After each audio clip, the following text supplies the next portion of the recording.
وہ ایک عورت ہے اور اس کا اس طرح مردوں والے گھر میں باہر موجود رہنا اچھی بات نہیں۔ سوچتے ہوئے وہ پلٹنے کے ساتھ واپس اپنے بستر کی جانب بڑھ گیا تھا۔ اسے وہاں آئے ہوئے 1 مہینہ ہو چکا تھا۔ اس کی ہڈیاں درد برداشت کرتے کرتے ٹوٹنے کے قریب تھی۔ جب بھی اسے لگتا کہ وہ اب بکھر جائے گی، خاموشی سے کچھ راحت دینے والا اس کے لیے منتظر ہوتا۔ دن بھر ان سب کے کام کرتے ہوئے وہ اپنے شوہر سے کافی دفعہ مار کھا لیتی تھی۔ دن میں 2-3 تھپڑ پڑنا تو اس کے لیے عام سی بات ہو گئی تھی۔ صبح، دوپہر اور پھر شام کا کھانا بنانا، پورے گھر کی صفائی سے لے کر ہفتہ وار کپڑے دھونا اور بھی روزمرہ کے تمام کام کرتے ہوئے جب وہ رات کو تھک کر اپنے کمرے کی جانب بڑھتی تھی تو شراب کے نشے میں دھت اس کا شوہر اسے کمرے سے باہر نکال دیتا تھا، اور وہ بیچارگی سے سمیرا اماں کے کمرے کی جانب بڑھتے ہوئے وہاں خاموشی سے اپنی رات گزار کر صبح پھر سے اپنے کاموں میں مصروف ہو جاتی تھی۔ زندگی اس کے لیے مشکل تر ہو چکی تھی۔ اسے اپنے مرے ہوئے ماں باپ یاد آتے تھے۔ اگر جو وہ اس کے پاس موجود ہوتے تو اس کے ساتھ یہ سب کچھ نہ ہوتا جو اب اس کے ساتھ ہو رہا تھا۔ اگر جو اس کے ماموں زندہ رہتے تو اس کی ممانی میں یہ ہمت نہ آتی کہ وہ اپنے بیٹے کے کیے کی سزا اس کی زندگی سے چکاتی۔ مگر یہ اگر ہی تو سارے فساد کی جڑ تھی، اس کی زندگی کو عذاب یہی اگر ہی تو بناتی تھی۔ درد سے کراہتے ہوئے اس نے اپنی آنکھیں میچتے ہوئے یہ سوچا تھا، جبکہ سمیرا اماں نے مرہم اس کی کمر پر لگاتے ہوئے بے چین نظروں سے اس کے چہرے کو کھوجا تھا۔ وہ کم عمر لڑکی تھی، تقریباً 20 سال اس کی عمر ہوگی، جبکہ شہزاد 30 برس کا آدمی تھا۔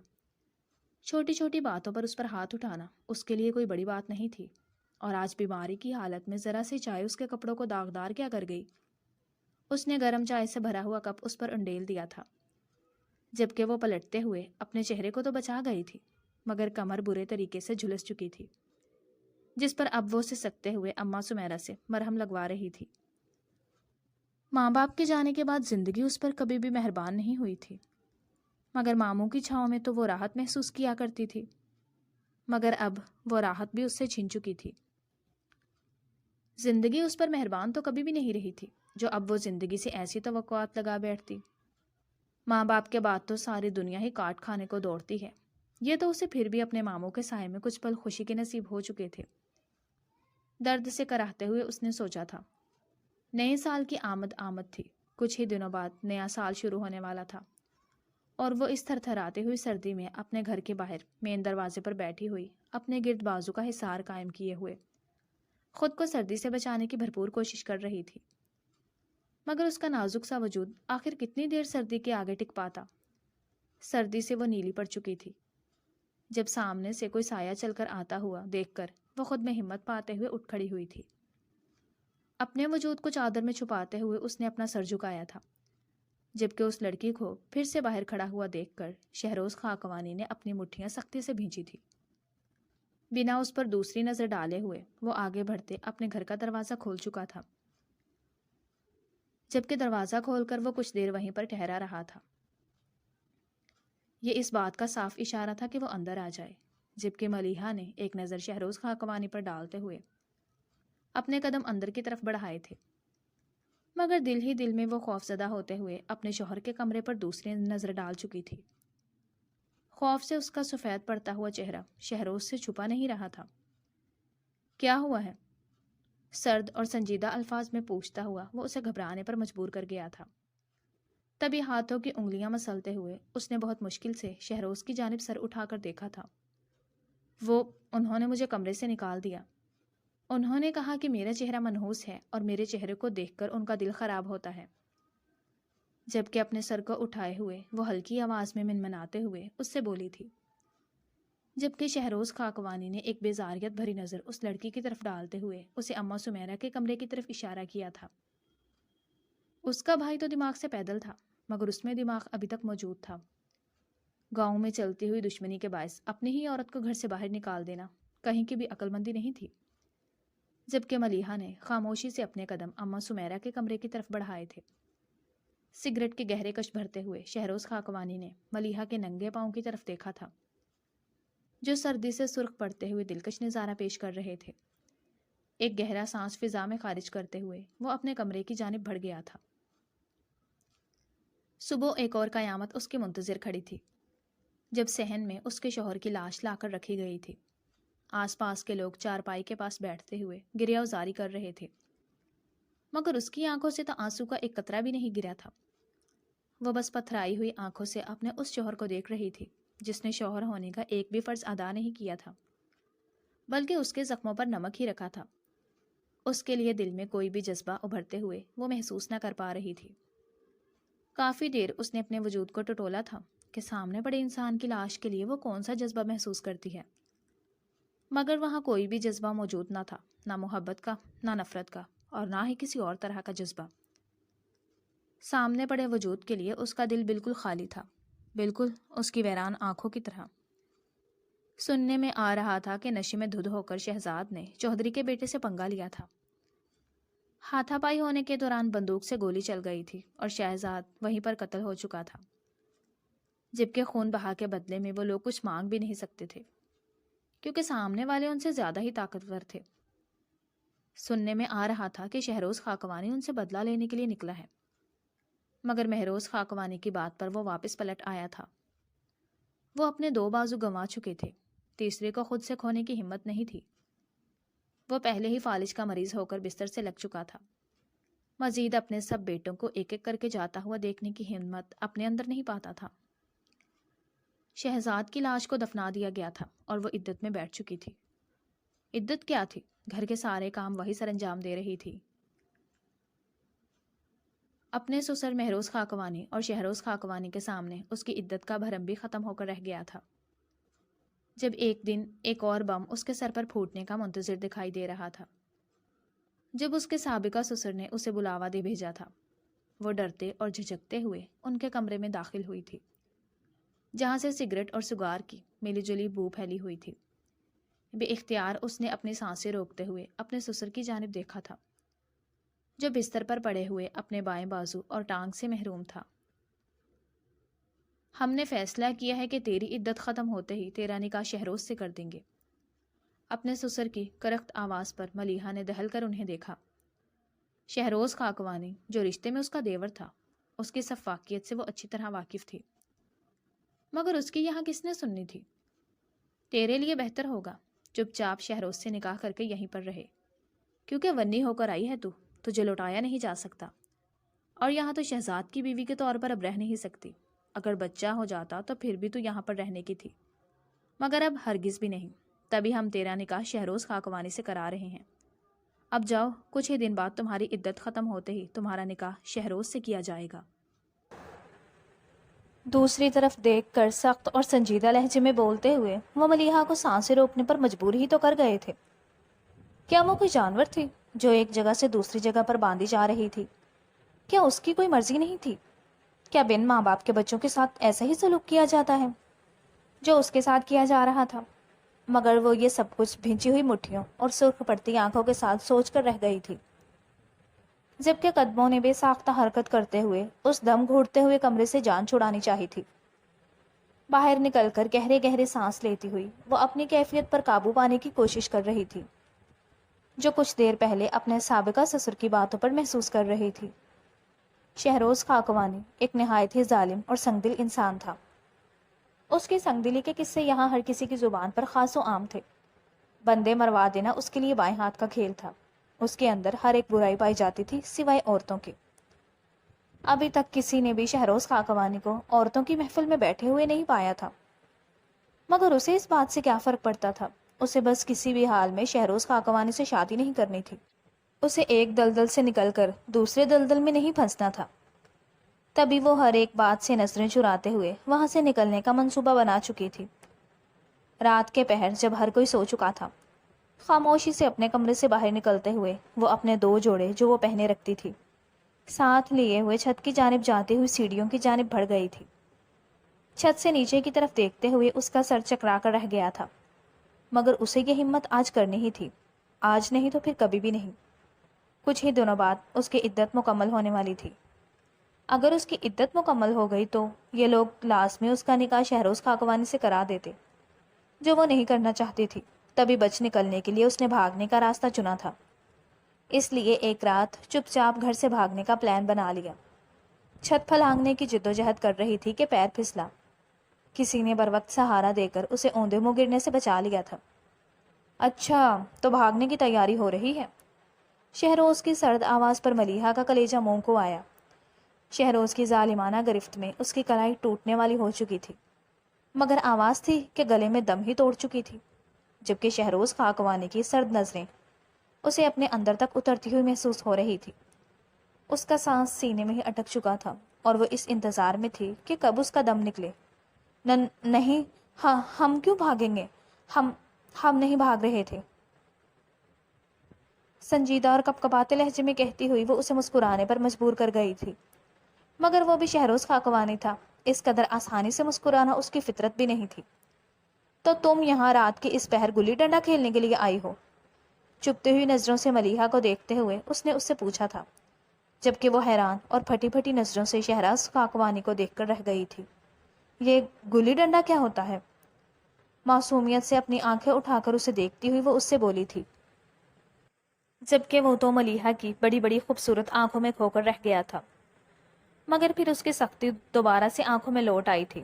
بازو سے پکڑ کر سخت گرفت میں لیتے ہوئے وہ اسے لے کر پھر سے اندر کی جانب بڑھ گیا تھا، جبکہ ملیحہ نے اس کے قدم سے قدم ملانے کی کوشش کرتے ہوئے تقریباً بھاگتے ہوئے اس کے ساتھ اندر داخل ہو رہی تھی۔ اگر تم یہاں سے ہلی تو میں تمہاری ٹانگیں توڑ کر کتوں کے آگے ڈال دوں گا، اس لیے یہیں پر رہو، اور خبردار یہاں سے بھاگنے کی کوشش بھی کی تو ابھی تم شہروز خاکوانی کو جانتی نہیں ہو۔ میں ایک بار جو بولتا ہوں وہ میں لازمی کر کے دکھاتا ہوں۔ غصے سے دھاڑتے ہوئے وہ اسے لا کر شہزاد کے کمرے میں پھینک چکا تھا۔ جب سے شہزاد گیا تھا اس کا ٹھکانہ وہی کمرہ بن چکا تھا۔ وہ شخص زندہ رہتے ہوئے اسے کوئی سکھ نہیں پہنچا سکا تھا، اس کے مرنے کے بعد یہ سکھ تو اسے مل ہو چکا تھا کہ وہ پرسکون ہو کر اس کے کمرے میں سو سکتی تھی۔ اسے اماں سمیرہ کے سامنے پریشان ہونے کی ضرورت نہیں تھی، اور نہ ہی اپنی بے بسی کا رونا ان کے سامنے رونے کی ضرورت تھی۔ خاموشی سے گہری سانس بھرتے ہوئے کپکپاتی ہوئی ٹانگوں سے آگے بڑھتے بستر پر بیٹھ چکی تھی، جبکہ شہروز خاکوانی تپتی ہوئی نظروں سے اسے سامنے بستر پر بیٹھا ہوا دیکھ کر واپس پلٹ چکا تھا۔ جبکہ اسے واپس پلٹتے ہوئے دیکھ کر ملیحہ نے گہری سانس بھرتے ہوئے دروازے کی طرف دیکھا تھا۔ اسے معلوم ہی نہیں لگا تھا کہ کب وہ اپنی سانسیں روک چکی تھی۔ شہروز خاکوانی کی موجودگی میں اسے سانس لینا بھی مشکل لگتا تھا۔ اس کے وجود سے آنے والی ہلکی ہلکی سگریٹ اور کچی مٹی کی خوشبو اسے اپنی سانس روکنے پر مجبور کر دیتی تھی۔ شہروز، ہم نے تمہارا نکاح اس لڑکی سے کرنے کا فیصلہ کیا ہے۔ تم جانتے ہو، پہلی بات تو یہ کہ وہ ونی ہو کر آئی ہے، اور دوسری بات کہ وہ تمہارے مرحوم بھائی کی بیوہ ہے۔ ہم اسے جانے نہیں دے سکتے، تو بہتر ہوگا تم اس کے ساتھ نکاح کر لو تاکہ وہ یہیں پر رہے۔ سنجیدہ لہجے میں مہروز خاکوانی اسے بتاتے ہوئے بولے تھے، جبکہ شہروز خاکوانی نے اپنی مٹھیاں بھیج کر ان کی بات کو سنا تھا۔ کہہ تو بالکل درست رہے تھے، مگر وہ ایسے ہی کسی سے نکاح کیسے کر سکتا تھا؟ بابا سائن، ہم کسی اور کو پسند کرتے ہیں، ہم اس لڑکی سے نکاح نہیں کرنا چاہتے۔ اگر مسئلہ ہمارا ہے تو ہم دوسرے گھر میں رہیں گے اور آپ سے ملنے کے لیے روز آتے رہیں گے۔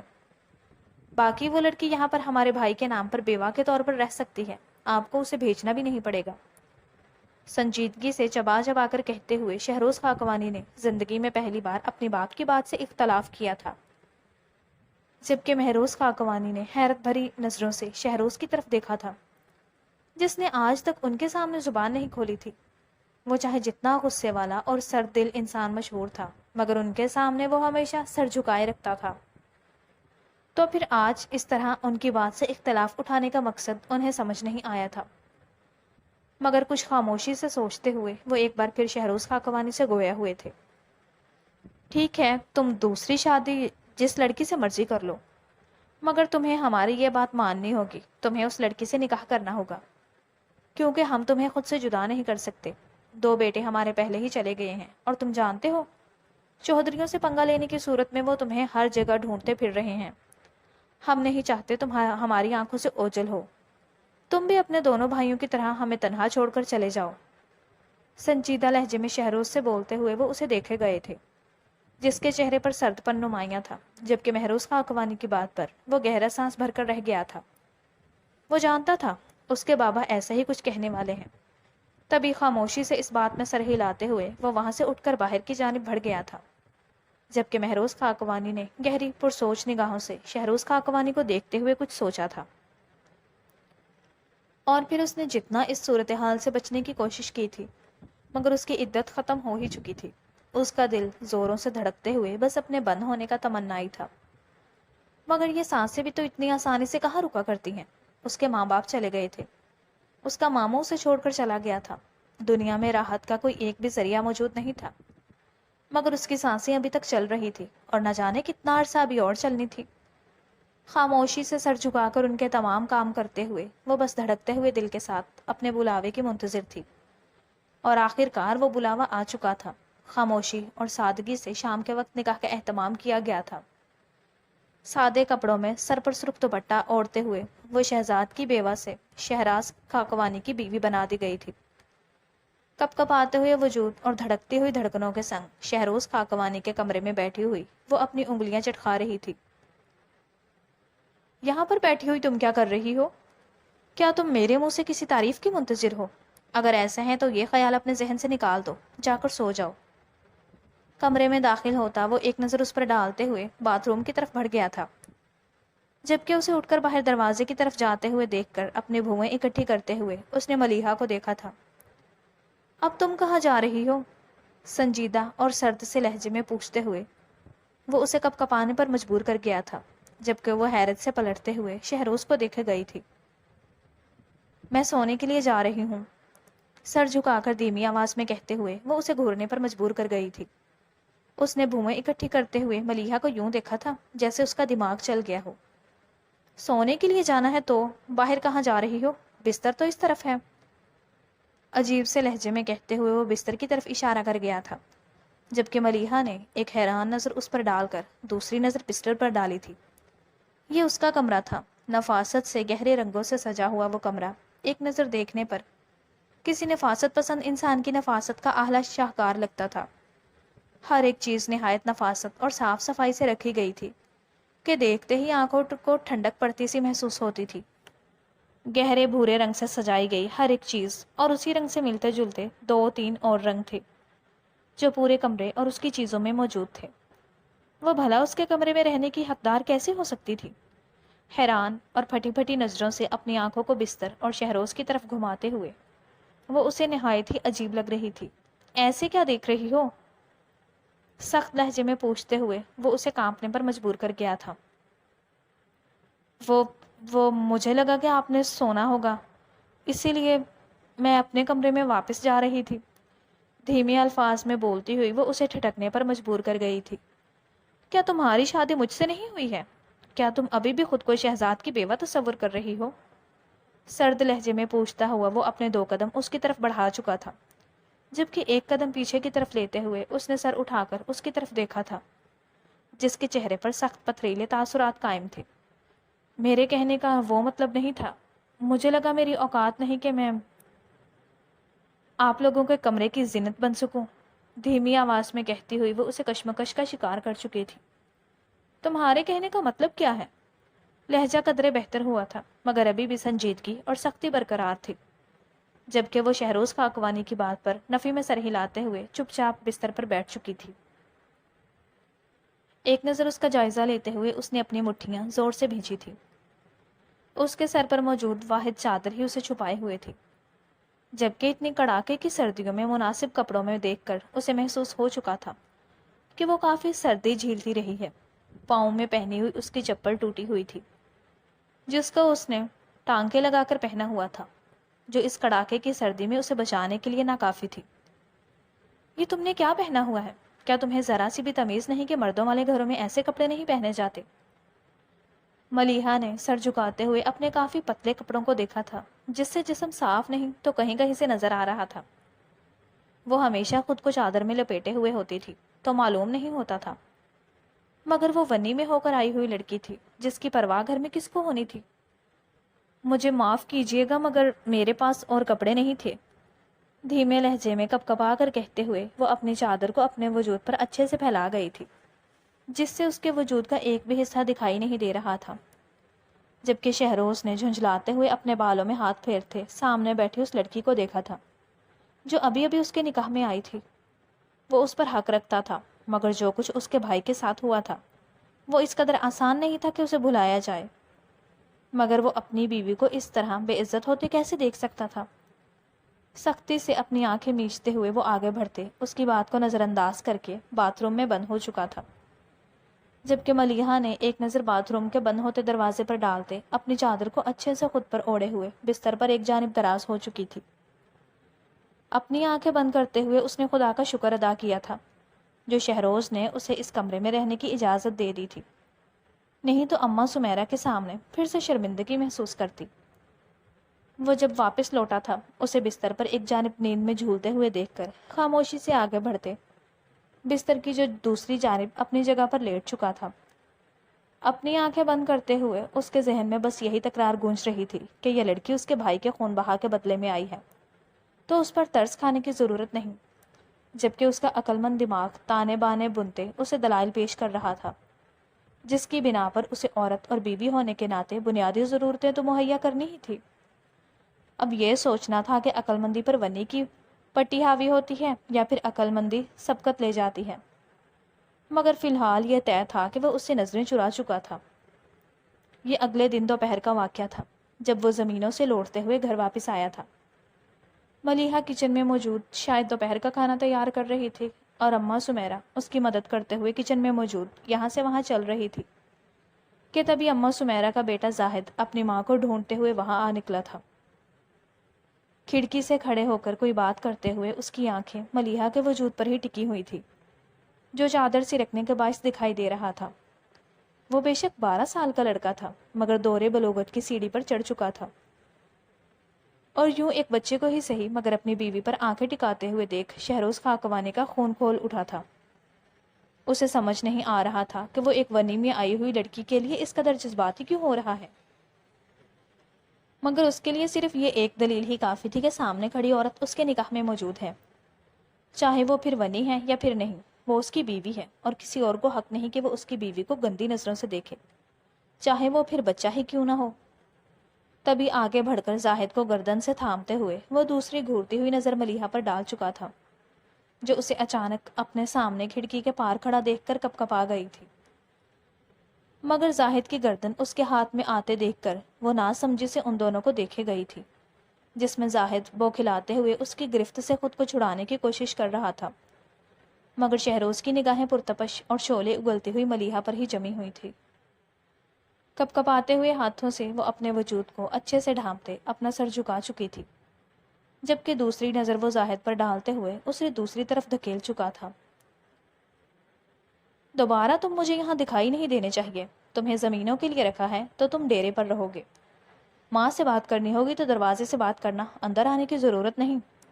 سرد اور سنجیدہ لہجے میں بات کرتے ہوئے وہ زاہد کو گھورتی اور اندر تک اترتی ہوئی نظروں سے دیکھ رہا تھا، جبکہ وہ شرمندہ سا سر جھکائے ہوئے اس کی بات پر اس بات میں سر ہلاتے ہوئے وہاں سے بھاگ نکلا تھا، اور دوسری گہری نظر ملیحہ کے جھکے ہوئے سر پر ڈالتے ہی وہ آگے کی طرف بڑھ گیا تھا جس پر ملیحہ نے کب سے اپنا روکا ہوا سانس پھر سے بحال کیا تھا، مگر اس کی سانسیں سینے میں تب اٹکی تھی جب سامنے والے کے الفاظ اس کے کانوں میں پڑتے ہوئے سنائی دیے تھے۔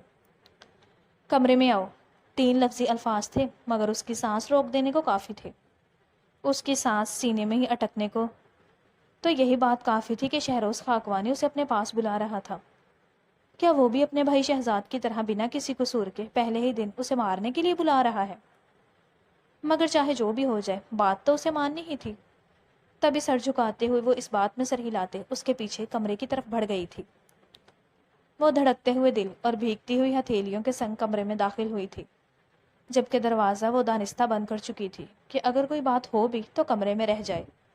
اس کا اس دنیا میں تھا ہی کون جو اس کے لیے آواز اٹھاتا؟ جو اس کے اپنے تھے وہ تو اس سے کب کا پیچھا چھڑا چکے تھے، اب وہی تھی جو اپنے لیے سوچ سکتی تھی۔ اپنے بالوں میں ہاتھ پھیرتے ہوئے وہ یہاں سے وہاں ٹہلتے اپنا غصہ کم کرنے میں کوشش کر رہا تھا جو اس پر حاوی ہوتے ہوئے اسے جذباتی بنا رہا تھا۔ یہاں وہاں اپنی نظریں دوڑاتے ہوئے اس نے خود کو پرسکون کرنا چاہا تھا، مگر فی الحال ایسا ہو پانا مشکل تھا۔ تبھی ملیحہ کے پیچھے موجود ٹیبل پر اپنا تولیہ دیکھتے ہوئے وہ اس کی طرف بڑھتے اپنا ہاتھ بڑھا چکا تھا، جبکہ اپنی آنکھوں کو میچ کر دونوں ہاتھوں کو اپنے چہرے پر رکھتے ہوئے وہ اپنا چہرہ چھپا چکی تھی۔ شہروز خاکوانی نے حیران اور پھٹی پھٹی نظروں سے سامنے کھڑی اپنی بیوی کو دیکھ رہا تھا، جو اس سے ڈر کر اپنا چہرہ اپنے ہاتھوں میں چھپا چکی تھی۔ کیا وہ اسے ایسا کمزور مرد دکھائی دیتا تھا جو اس پر بنا کسی بات کے ہاتھ اٹھاتا یا پھر اس کی بے عزتی کرتا؟ اپنا حلق تر کرتے ہوئے اس نے ہلکے ہاتھوں سے ملیحہ کے چہرے سے اپنے ہاتھ ہٹائے تھے، جبکہ ملیحہ بڑی بڑی آنکھوں سے بس اسے دیکھ کر رہ گئی تھی۔ اپنا سانس روک کر سامنے کھڑے شہروز خاکوانی کو دیکھتے ہوئے اس کا دل زوروں سے دھڑکتے کانوں میں بجتا ہوا محسوس ہو رہا تھا، جبکہ شہروز اس کی بڑی بڑی آنکھوں میں خود کو ڈوبتا ہوا محسوس کر رہا تھا۔ قریب بڑھتے وہ پیچھے سے اپنا تولیہ ہاتھوں میں اٹھاتے ہوئے ایک قدم پیچھے لے چکا تھا، جبکہ ملیحہ نے اپنی پلکوں کو جھپکاتے ہوئے یہاں وہاں دیکھتے اپنے نروسنس کو زائل کرنا چاہا تھا۔ میں ایسا کمزور مرد نہیں ہوں جو عورت پر بلا وجہ ہاتھ اٹھائے۔ تمہیں مجھ سے ڈرنے کی ضرورت نہیں ہے، دھیمے لہجے میں اس پر جتاتے ہوئے وہ اپنے آپ کو باتھ روم میں بند کر چکا تھا، جبکہ ملیحہ فقط اسے دیکھ کر رہ گئی تھی۔ شہزاد بھی تو اس کا ہی بھائی تھا، مگر وہ یہ لو اور اس میں سے کچھ پہن لو، خاموشی سے اسے کچھ بیگ تھماتا ہوا دھیمی آواز میں اسے بولا تھا، جبکہ شہروز خاکوانی کا یہ چہرہ آخر اس نے کب دیکھا تھا جو وہ اس قدر نرمی سے پیش آتا؟ وہ تو باقی سب کی طرح ہی اسے اکھڑ اور سرد مزاج سمجھتی تھی۔ اس سے ڈرنے اور خوف کھانے کی وجہ بھی یہی تھی کیونکہ باقی لوگوں کے درمیان وہ سرد اور ظالم انسان سمجھا جاتا تھا، مگر اس کے ساتھ تو ایسا کچھ بھی نہیں تھا۔ اس سے تو جب بھی ملا تھا نہایت ہی نرمی اور سنجیدگی سے پیش آتا تھا۔ شادی سے پہلے جب وہ اس کی بھابھی تھی تب بھی وہ اس سے سنجیدگی سے پیش آیا تھا، مگر اس پر ظلم کرنے والوں میں وہ ہرگز بھی شامل نہیں تھا۔ اس میں کیا ہے؟ مدھم لہجے میں پوچھتے ہوئے وہ ایک بیگ کھول کر دیکھتے اپنی جگہ پر جم چکی تھی، کیونکہ ان بیگوں میں کپڑے اور کچھ ضرورت کا سامان تھا۔ وہ جب سے یہاں آئی تھی پچھلے گزرے ہوئے 6 مہینوں میں، جس میں سے 2 مہینے وہ شہزاد کی بیوی کے طور پر گزارتے ہوئے اور کچھ وقت عدت اور پھر شہروز کے نکاح میں آنے کے بعد گزارتے ہوئے، یہ اس گھر میں پہلی دفعہ تھا جو کسی نے اسے انسان سمجھتے ہوئے اس کی ضرورتیں پوری کرنے کی کوشش کی تھی۔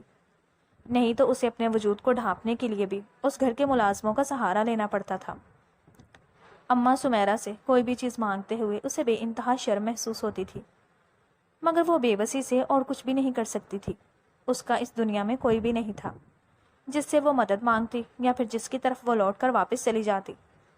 اور آج پچھلے گزرے ہوئے 6 مہینوں میں پہلی دفعہ اس کے شوہر نے اسے کچھ لا کر دیا تھا۔ حلق تر کرتے ہوئے جو ہی اس نے سر اٹھا کر اپنے شوہر شہروز خاکوانی کی طرف دیکھا تھا، اس کی سانسیں سینے میں ہی تھم چکی تھی، کیونکہ وہ اسے بہت ہی گہری اور پر اسرار نظروں سے تک رہا تھا۔ آخر اس نے ایسی نظریں شہروز کی پہلے کب محسوس کی تھی؟ مگر شاید یہ رشتہ بدلنے کی وجہ سے تھا یا پھر دیکھنے کا نظریہ بدل رہا تھا جو وہ اس پر حق جتانے لگا تھا۔ اسے یاد تھا کہ وہ کس طرح ایک بچے کے دیکھنے پر جذباتی ہو کر اسے گھور رہا تھا، حالانکہ اس میں اس کی کوئی غلطی بھی نہیں تھی۔ تبھی اس بات میں سر ہلاتے ہوئے وہ کپڑوں کو تھامے باتھ روم کی طرف بڑھ گئی تھی، جبکہ کچھ ہی دیر بعد گہرے بھورے رنگ کے کپڑوں میں ملبوس وہ جیسے ہی باہر آئی تھی، شہروز خاکوانی اسے دیکھ کر اپنی سانسیں تک روک چکا تھا۔ یہ اس کا پسندیدہ رنگ تھا اور اپنے پسندیدہ رنگ میں اپنی ہی بیوی کو رنگے ہوئے دیکھ کر اس کا دل بے اختیار ہوتے ہوئے دھڑکا تھا۔ بے اختیار اس کے گرد اپنے بازوؤں کا حصار قائم کرتے ہوئے وہ جھکتے اس کے بالوں کی خوشبو کو اپنے اندر اتار رہا تھا، جبکہ ملیحہ اپنی سانسیں تک روکے ہوئے شہروز کو اپنے بے انتہا نزدیک محسوس کر رہی تھی۔ اس کا وجود شہروز کی قربت سے کانپ رہا تھا، جبکہ اس کا کانپنا محسوس کر کے شہروز کی آنکھیں جگمگا اٹھی تھی۔ دل کو انجانی سی خوشی ہوئی تھی کہ اس کی بیوی اس کی قربت کو محسوس کرتی ہے۔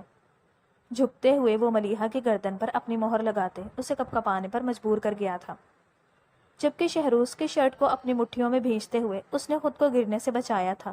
شہروز کپکپاتے لبوں سے اس کا نام ادا کرتے ہوئے وہ اس کا دل بے اختیار دھڑکا گئی۔ تم ایسے کیوں برتاؤ کر رہی ہو جیسے تمہیں کچھ معلوم ہی نہ ہو؟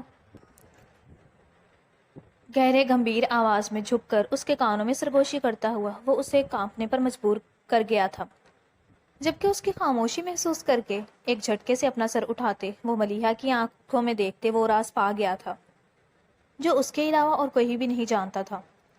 وہ نہایت ہی کم عمر تھی اور اس کے ساتھ ہی ان معاملات میں کوری بھی۔ اس کا بھائی نشے کا شوقین تھا، مگر اس قدر ہوگا کہ اپنی جوان بیوی کو نظر انداز کر دے گا یہ وہ نہیں جانتا تھا۔ بھیگتی ہوئی ہتھیلیوں اور عرق آلود پیشانی کے ساتھ اس نے سانس بھرنے کی کوشش کی تھی، مگر شہروز خاکوانی کی قربت میں یہ کہاں ممکن تھا۔ اس سے پہلے کہ وہ اپنے آپ کو بچاتے ہوئے وہاں سے بھاگ نکلتی، شہروز نے ایک جھٹکے سے اس کی بازو تھامتے ہوئے اسے اپنے بے حد قریب کرتے اپنے بازوؤں کا حصار اس پر تنگ کیا تھا۔ پھر سے کہو، گہری گھمبیر سرگوشی ملیحہ کے کانوں میں کرتے ہوئے وہ اسے گردن تر سرخ پڑنے پر مجبور کر گیا تھا، جبکہ گہری اندر تک اترتی ہوئی نگاہوں سے اس کے چہرے کے بدلتے رنگوں کو دیکھ کر اس نے مسکراہٹ اپنے لبوں پر روکی تھی کہ کیا کیا کہوں؟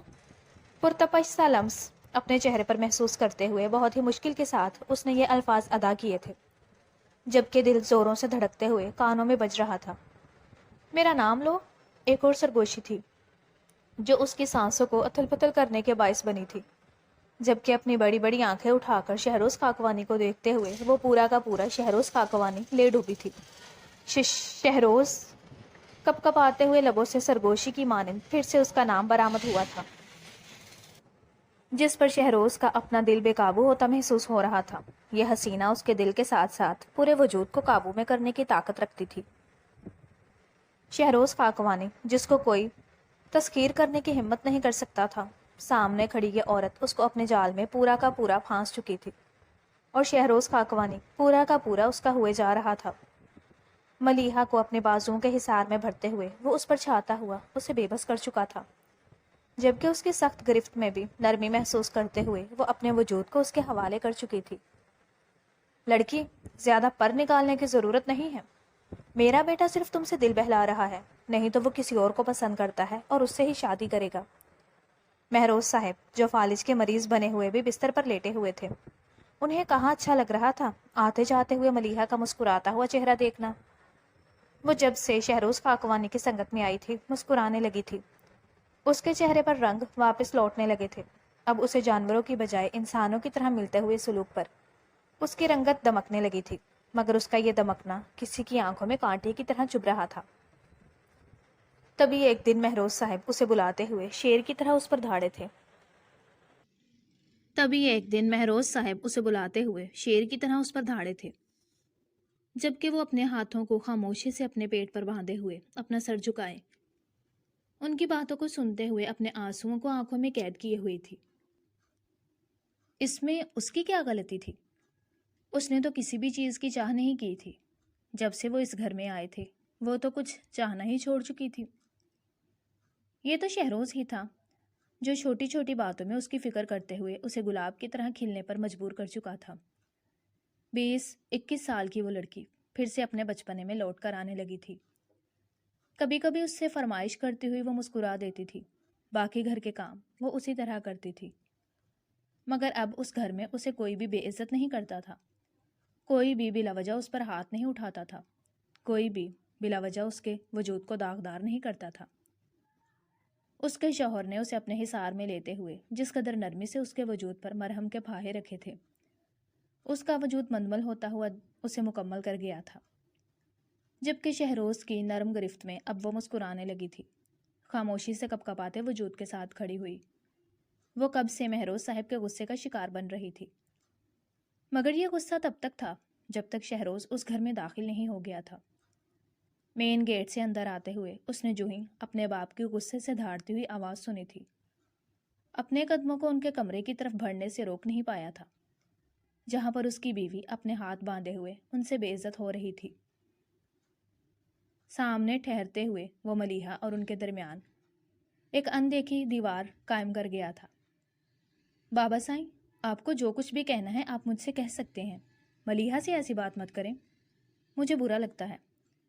خاموش مگر سنجیدہ لہجے میں کہتا ہوا وہ ملیحہ کو حیران اور مہروز صاحب کو جھٹکا دینے کا باعث بنا تھا۔ آخر انہوں نے کب اپنے بیٹے سے اس قدر توقع کی تھی کہ وہ اس لڑکی کے پیچھے پاگل ہو جائے گا؟ شہروز، بھولو مت، یہ لڑکی ونی ہو کر آئی ہے اور تمہارے بھائی کے خون بہا میں آئی ہوئی عورت ہے۔ شہروز خاکوانی کا باپ مہروز خاکوانی غصے سے دھاڑتے ہوئے اس سے بولا تھا، جبکہ وہ ہنوز اپنی نظریں جھکائے ہوئے ایک ہاتھ سے ملیحہ کا ہاتھ تھامتے ہوئے اسے اپنے پیچھے کر چکا تھا، جبکہ جھکی ہوئی نظروں سے اپنے باپ کی جھڑکیاں سنتے ہوئے وہ خاموش کھڑا ہوا تھا، اور جب وہ اپنے دل کی بھڑاس نکال چکے تو اپنا سر اٹھاتے ہوئے وہ مضبوط لہجے میں ان سے بولا تھا، تو بس اتنا۔ جو کچھ بھی ہوا وہ مردوں کی غلطی تھی، مگر پھر بھی مردوں کا بدلہ عورتوں سے لینے والے بزدل انسان ہوتے ہیں بابا سائیں، اور میں بزدل نہیں ہوں۔ میں اپنی عورت کو اس لڑائی میں گھسیٹ کر نہیں لے کر آؤں گا۔ میں وہ پہلا مرد بنوں گا جو ونی میں آئی ہوئی عورت کو عزت دے گا، اور شہروز خاکوانی اس پر عمل کر کر رہے گا۔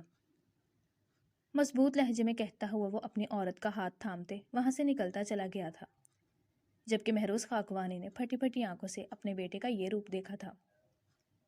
ملیحہ کے لبوں پر ایک پرسکون مسکراہٹ تھی۔ زندگی نے اسے ایسے ہمسفر سے نوازا تھا جو اس کی قدر کرنے والا تھا، چاہے مشکلات سے گزر کر ہی صحیح، مگر اب اس کی زندگی پرسکون ہو گئی تھی۔ آپ نے ایسا کیوں کیا؟ کپ کپاتے لہجے میں بولتے ہوئے ملیحہ نے شہروز کا چہرہ دیکھا تھا، جبکہ گہری نظروں سے ملیحہ کی طرف دیکھتے ہوئے شہروز نے اس کے ہاتھ تھامے تھے۔ تمہارا کوئی قصور نہیں تھا، کسی بھی چیز میں تمہارا کوئی قصور نہیں تھا۔ یہ ہم مردوں کی لڑائی تھی جو ہم نے بزدل بنتے ہوئے تمہیں درمیان میں گھسیٹا، مگر اب میں سب کچھ صحیح کر دوں گا۔ کیا تم مجھے ایک موقع دو گی؟ سرگوشی مانند آواز میں ملیحہ کا ہاتھ تھام کر کہتا ہوا شہروز اس کی آنکھوں میں دیکھے گیا تھا، جبکہ اس کی آنکھوں میں جھلکتے ہوئے جذبات کی صداقت پر ملیحہ نے خاموشی سے اپنا سر ہاں میں ہلایا تھا۔ جاری ہے۔ ڈیئر ریڈرز اینڈ لسنرز، کیسا لگا آپ کو ناول؟ کمنٹس میں ضرور بتائیے گا۔ ناول اچھا لگا ہو تو ویڈیو کو لائک کر دیں، دوستوں کے ساتھ شیئر کر دیں اور چینل کو سبسکرائب کر دیں تاکہ آنے والا ہر نیا ناول، ہر نئی ایپیسوڈ آپ تک پہنچتی رہے۔ کل ملتے ہیں ناول کی نئی ایپیسوڈ کے ساتھ، تب تک کے لیے اپنا خیال رکھیے گا۔ اللہ حافظ۔